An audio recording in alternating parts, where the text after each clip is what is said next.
नमस्कार स्टूडेंट। हम पढ़ने जा रहे हैं वापसी, जो कि उषा प्रियमदा जी ने लिखी है।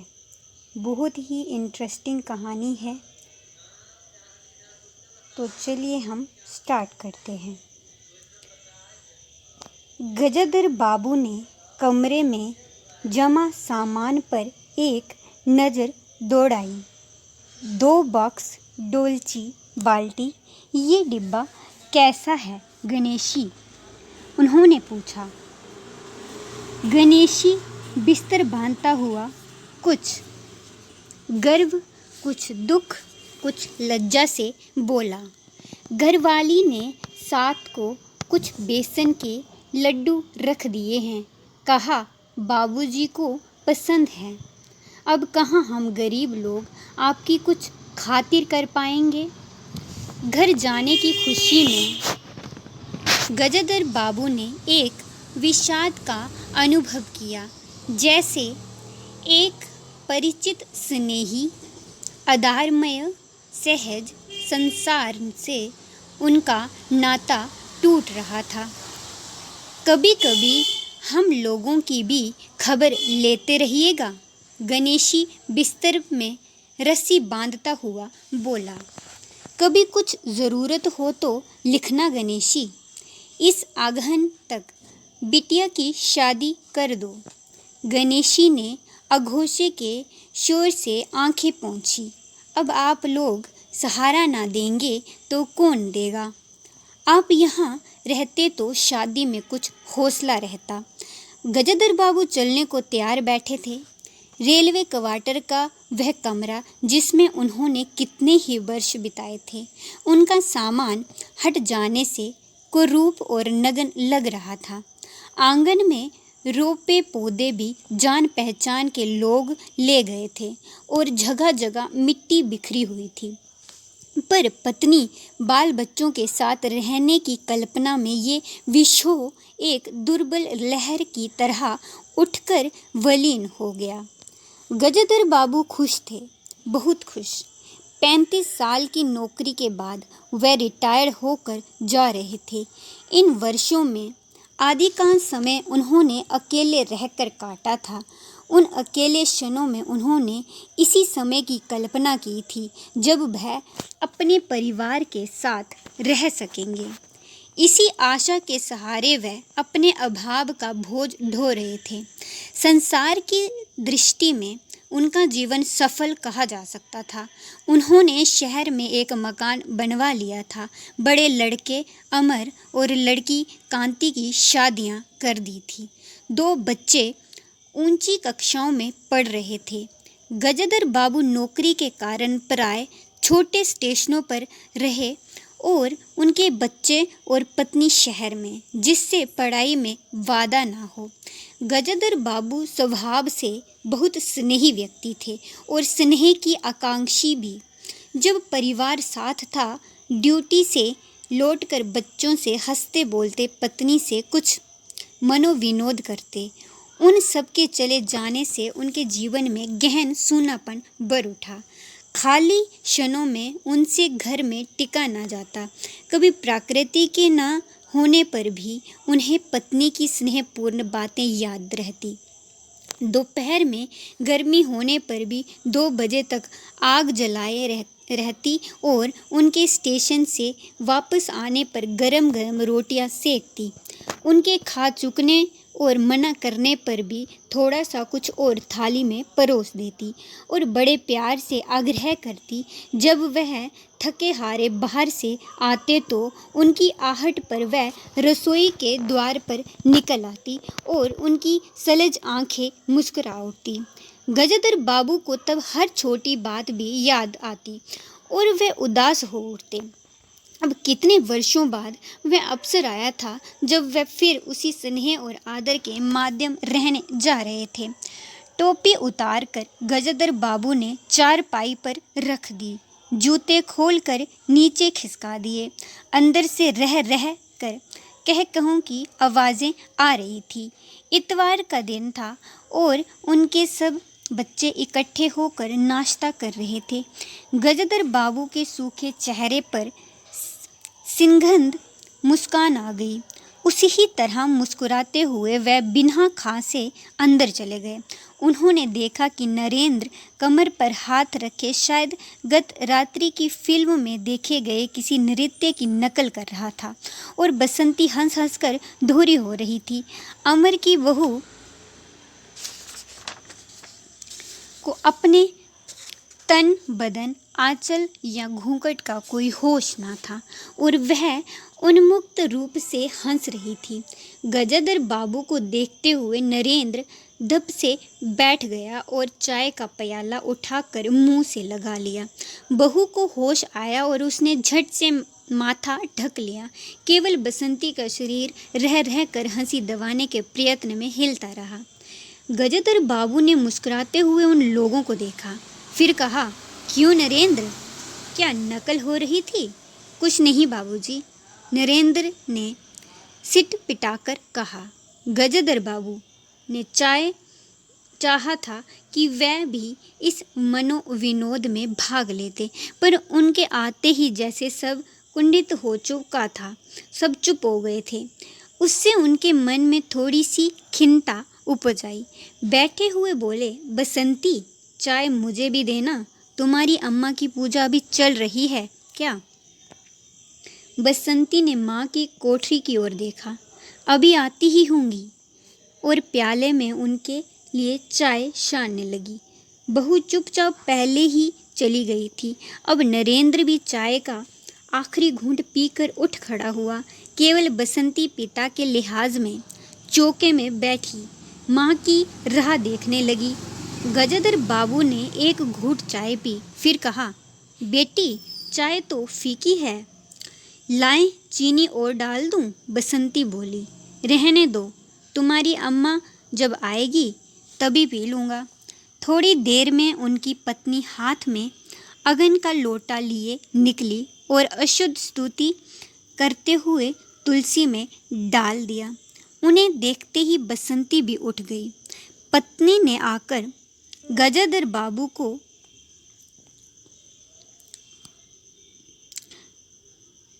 देखा और कहा, अरे आप अकेले बैठे हैं, ये सब कहाँ गए? गजदर बाबू के मन में फांसी करक उठी। अपने अपने काम में लग गए हैं, आखिर बच्चे ही हैं। पत्नी आकर चौके में बैठ गई।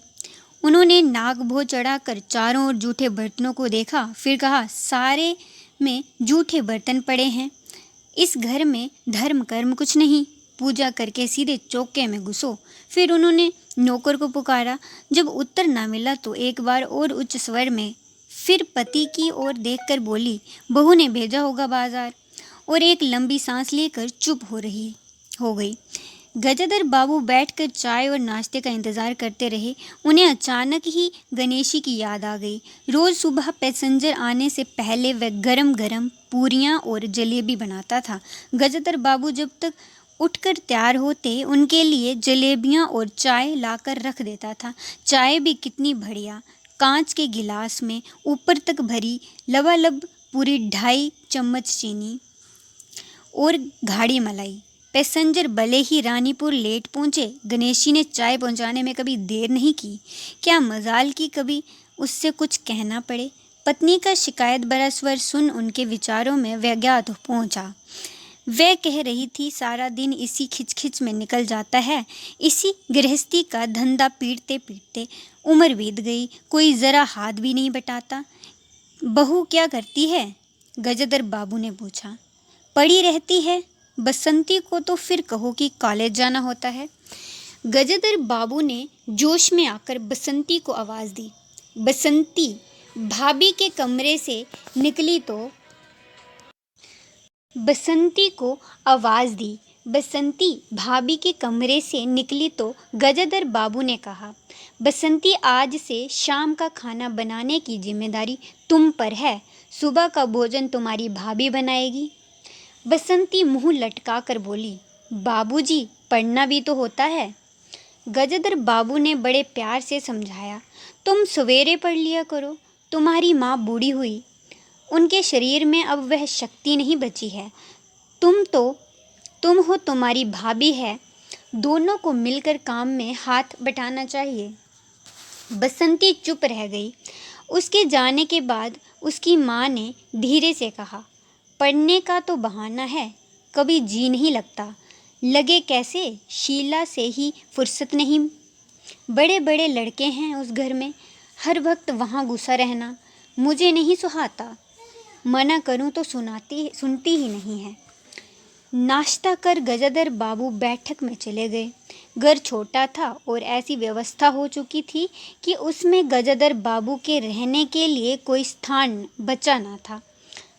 जैसे किसी मेहमान के लिए कुछ अस्थायी प्रबंध कर दिया जाता, उसी प्रकार बैठक में कुर्सियां को दीवार से सटकाकर बीच में गजाधर बाबू के लिए पतली सी चारपाई डाल दी गई थी। गजाधर बाबू उस कमरे में पड़े पड़े कभी कभी अनायास ही इस सुस्थियों का अनुभव करने लगते थे।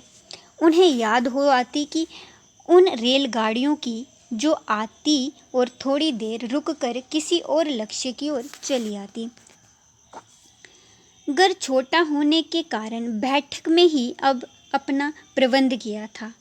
उनकी पत्नी के पास अंदर एक छोटा कमरा अवश्य था, पर वह एक और अचारों के मर्तबान, दाल चावल के कंसर और घी के डिब्बे से घिरा था, जो दूसरी ओर पुरानी रजाइयाँ दरियों में लिपटी और रस्सी से बंधी रखी थी।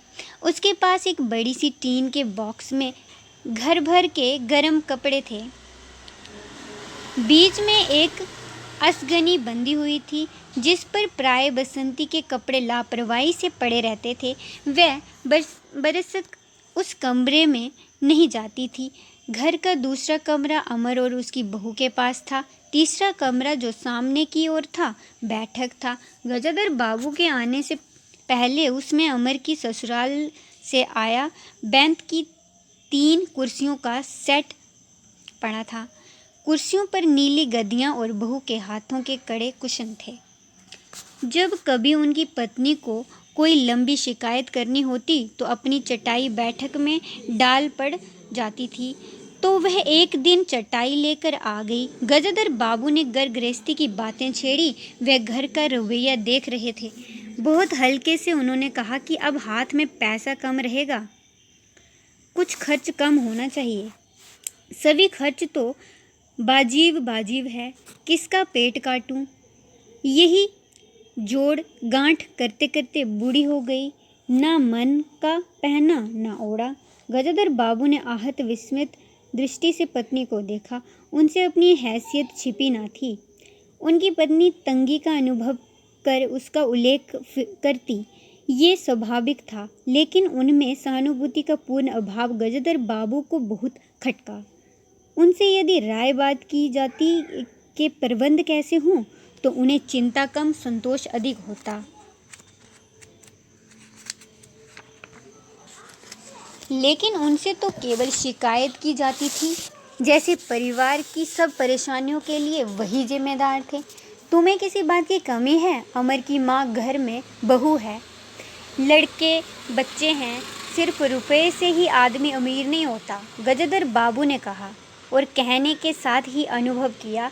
ये उनकी आंतरिक अभिव्यक्ति थी, ऐसे कि उनकी पत्नी नहीं समझ सकती। हाँ, बड़ा सुख है ना बहू से, आज रसोई करने गई है, देखो क्या होता है, कहकर पत्नी ने आंखें मूंदी और सो गई। गजाधर बाबू बैठे हुए पत्नी को देखते रह गए। यही थी क्या उनकी पत्नी, जिसके हाथों के कोमल स्पर्श, जिसकी मुस्कान की याद में उन्होंने संपूर्ण जीवन काट दिया था? उन्हें लगा कि वह लवणमयी युवती जीवन की राह में कहीं खो गई और उसकी जगह आज जो स्त्री है, वह उनके मन और प्राणों के लिए नितांत अपरिचिता है। गाढ़ी नींद में डूबी उनकी पत्नी का भारी सा शरीर बहुत बिडौल और कुरूप लग रहा था। चेहरा श्रीहीन और रूखा था। गजाधर बाबू देर तक निस्संग दृष्टि से पत्नी को देखते रहे और फिर लेटकर छत की ओर ताकने लगे। अंदर कुछ गिरा और उनकी पत्नी हड़बड़ाकर उठ गई। लो, बिल्ली ने कुछ गिरा दिया शायद। और वह अंदर भागी। थोड़ी देर में लौटकर आई तो उनका मुंह फूला हुआ था। देखो बहू को चौका खुला छोड़ आई। बिल्ली ने दाल की पतीली गिरा दी। सभी तो खाने को हैं, अब क्या खिलाऊंगी। वह सांस लेने को रुकी और बिल्ली एक तरकारी और 4 पराठे बनाने में सारा डिब्बा घी उड़ेल कर रख दिया। ज़रा सा दर्द नहीं है। कमाने वाला हाड़ तोड़े और यहाँ चीज़ें लूटें। मुझे तो मालूम था कि ये सब काम किसी के बस का नहीं है। गजदर बाबू को लगा कि पत्नी कुछ और बोलेगी तो उनके कान झनझना उठेंगे। ओ होठ बींच करवट लेकर उन्होंने पत्नी की ओर पीठ कर ली। रात का भोजन बसंती ने जानबूझकर ऐसा बनाया कि कोर तक निगला ना जा सके। गजदर बाबू चुपचाप खाकर उठ गए, पर नरेंद्र थाली सरका कर उठ गया, खड़ा हुआ और बोला, मैं ऐसा खाना नहीं खा सकता। बसंती तुक्कर बोली, तो ना खाओ, कौन तुम्हारी खुशामद करता है। तुमसे खाना बनाने को कहा किसने था। नरेंद्र चिल्लाया। बाबूजी ने। बाबूजी को बैठे बैठे यही सोचता है। बसंती को उठाकर माँ ने नरेंद्र को मनवाया और अपने हाथ से कुछ बनाकर खिलाया। गजदर बाबू ने बाद में पत्नी से कहा, इतनी बड़ी लड़की हो गई है और उसे खाना बनाने तक का शयूर नहीं आया। अरे आता सब कुछ है, करना नहीं चाहती, पत्नी ने उत्तर दिया। अगली शाम माँ को रसोई में देख कपड़े बदलकर बसंती बाहर आई तो बैठक से गजदर बाबू ने टोक दिया। कहा, जा रही हो पड़ोस में शीला के घर। बसंती ने कहा, कोई ज़रूरत नहीं है, अंदर जाकर पढ़ो। गजदर बाबू ने कड़े स्वर में कहा। कुछ देर अनिश्चित खड़े रहकर बसंती अंदर चली गई। गजदर बाबू शाम को रोज टहलने चले जाते थे। लौटकर आए तो पत्नी ने कहा, क्या कह दिया बसंती से, शाम से मुंह लपेटे पड़ी है, खाना भी नहीं खाया। गजदर बाबू खिन्न हो आए। पत्नी की बात का उन्होंने कुछ उत्तर नहीं दिया। उन्होंने मन में निश्चय कर लिया था कि बसंती की शादी जल्दी ही कर देनी चाहिए। उस दिन के बाद बसंती पिता से बची बची रहने लगी। जाना होता तो पिछवाड़े से जाती। गजदर बाबू ने 2-1 बार पत्नी से पूछा तो उत्तर मिला, रूठी हुई है। गजदर बाबू को और रोष हुआ। लड़की के इतने मिजाज जाने को रोक दिया तो पिता से बोलेगी नहीं। फिर उनकी पत्नी ने ही सूचना दी कि अमर अलग रहने के सोच रहा है। क्यों? गजदर बाबू ने चकित होकर पूछा। पत्नी ने साफ साफ उत्तर नहीं दिया।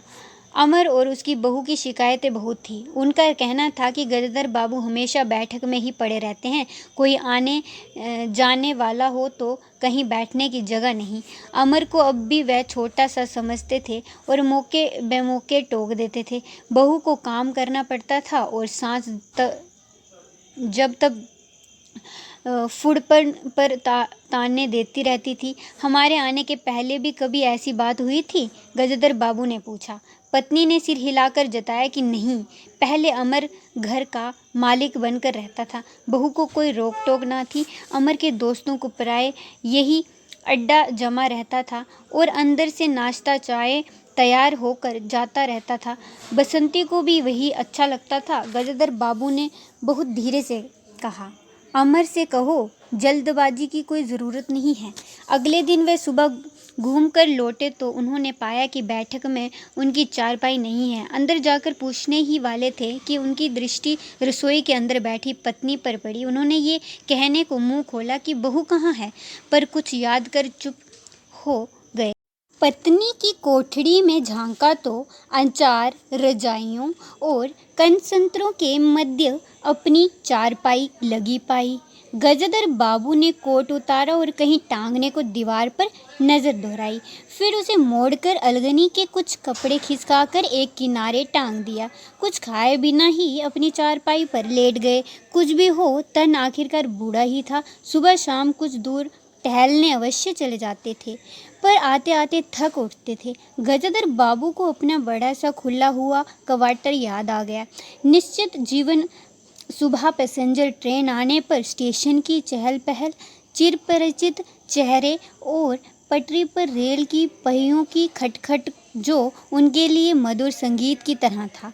तूफान और डाक गाड़ी के इंजनों की चिंगाड़ उनकी अकेली रातों की साथी थी।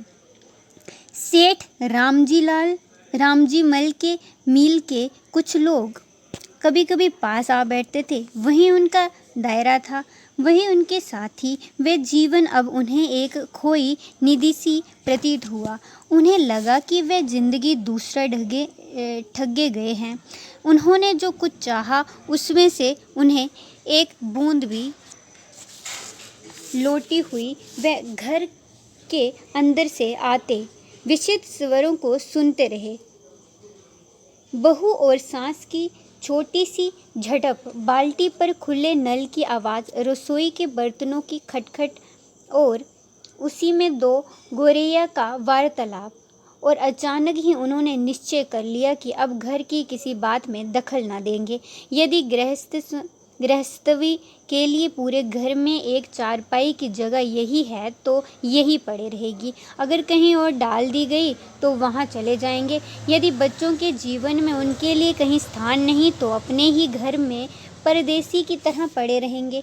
और उस दिन के बाद सचमुच गजदर बाबू कुछ नहीं बोले। नरेंद्र मांगने आया तो बिना कारण पूछे उसे रुपए दे दिए। बसंती काफ़ी अंधेरा हो जाने के बाद भी पड़ोस में रही तो भी उन्होंने कुछ नहीं कहा। पर उन्हें सबसे बड़ा गम ये था कि उनकी पत्नी ने भी उनमें से कुछ परिवर्तन लक्ष्य नहीं किया। वह मन ही मन कितना भार ढो रहे थे, इससे वह अनजान ही बनी रही। बल्कि उन्हें पति के घर के मामले में हस्तक्षेप न करने के कारण शांति ही थी। कभी कभी कह भी उठती, ठीक ही है, आप बीच में ना पड़ा कीजिए। बच्चे बड़े हो गए हैं, हमारा जो कर्तव्य था कर रहे हैं, पड़ा रहे हैं, शादी कर देंगे। गजदर बाबू ने आहत दृष्टि से पत्नी को देखा। उन्होंने अनुभव किया कि वे पत्नी व बच्चों के लिए केवल धनोपार्जन के निमित्त मात्र हैं। जिस व्यक्ति के अस्तित्व से पत्नी मांग में सिंदूर डालने की अधिकारिणी है, समाज में उसकी प्रतिष्ठा है, उसके सामने वे 2 वक्त भोजन की थाली रख देने से सारे कर्तव्य से छुट्टी पा जाती है। वह घी और चीनी के डिब्बों में इतनी रमी हुई है कि अब वही उसकी संपूर्ण दुनिया बन गई है। गजदर बाबू उनके जीवन के केंद्र नहीं हो सकते। उन्हें तो अब उनकी शादी के लिए भी उत्साह बुझ गया।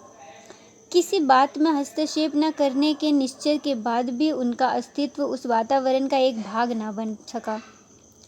उनकी उपस्थिति पर उस घर में ऐसी असंगत लगने लगी थी जैसे सजी हुई बैठक में उनकी चारपाई थी। उनकी सारी खुशी एक गहरी उदासीनता में डूब गई। इतनी सब निश्चितों के बावजूद भी गजदर बाबू एक दिन बीच में दखल दे बैठे। पत्नी स्वभाव अनुसार नौकर की शिकायत कर रही थी, कितना कामचोर है, बाजार ही हर चीज़ में पैसा बचाता है तो खाता ही चला जाता है। गजदर बाबू को ये महसूस होता रहता कि उनके घर का रहन सहन और खर्च बिल्कुल बेकार है। छोटा मोटा काम है, घर में 3 मर्द हैं, कोई ना कोई कर ही देगा। उन्होंने उसी दिन नौकर का हिसाब कर दिया। अमर दफ्तर से आया तो नौकर को पुकारने लगा। अमर की बहू बोली, बाबूजी ने नौकर छुड़ा दिया है। क्यों? कहते हैं खर्च बहुत है। ये वार्तालाप बहुत सीधा सा था, पर जिस टोन में बहू बोली गजदर बाबू को खटक गया।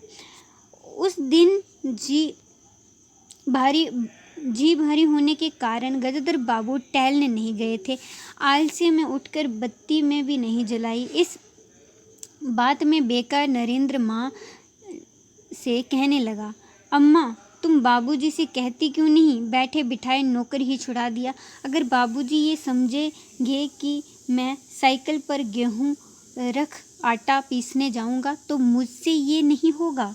हाँ अम्मा, बसंती का स्वर था, मैं कॉलेज भी जाऊं और लौटकर घर में झाड़ू भी लगाऊं, ये मेरे बस की बात नहीं है। बूढ़े आदमी हैं। अमर मुनमनाया चुपचाप पड़े रहें। हर चीज़ में दखल क्यों देते हैं? पत्नी ने बड़े व्यंग से कहा। और कुछ नहीं सूझा तो तुम्हारी बहू को ही चौके में बेच दिया। वह गई तो 15 दिन का राशन 5 दिन में बना कर रख दिया।